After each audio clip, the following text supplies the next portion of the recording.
Avez-vous bien compris et retenu tout ce que PM Square propose pour la gestion des risques et des problèmes? C'est ce que je vous propose de vérifier tout de suite avec ce petit quiz de 5 questions. Voici la première question. Comment est calculé le niveau de risque? Notez N ici et vous avez 4 formules.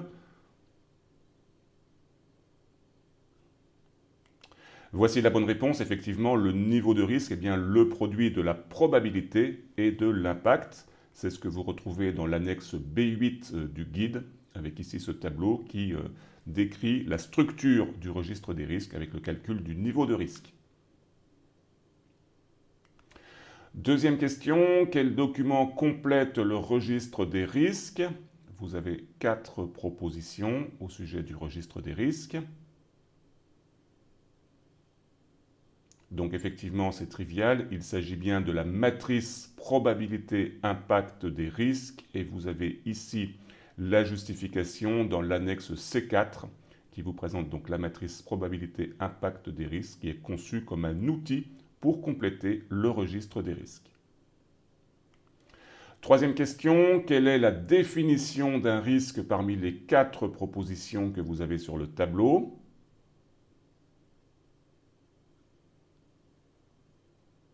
Donc un risque est bien un événement incertain ou un ensemble d'événements, qu'ils soient positifs ou négatifs, qui, s'il se produit, aura un effet sur l'atteinte des objectifs du projet.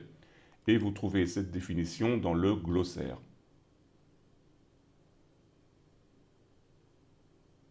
Quatrième question, quel document documente le processus de gestion des risques d'un projet? On parle bien du processus, vous avez 4 propositions. Et puis, puisqu'on parle du processus, c'est bien un plan décrit un processus, la manière dont on va outiller, dont on va mettre en œuvre le processus. Donc c'est le plan de gestion des risques. Et vous avez la justification de cette réponse dans l'annexe B3, le plan de gestion des risques définit et documente le processus de gestion des risques pour un projet.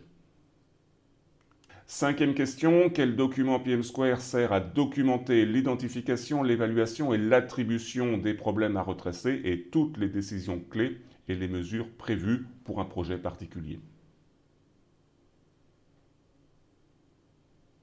Documenter, ça se fait dans un registre de suivi donc de tous les problèmes, c'est bien ici le registre des problèmes. Et vous avez la justification de cette réponse dans l'annexe B4.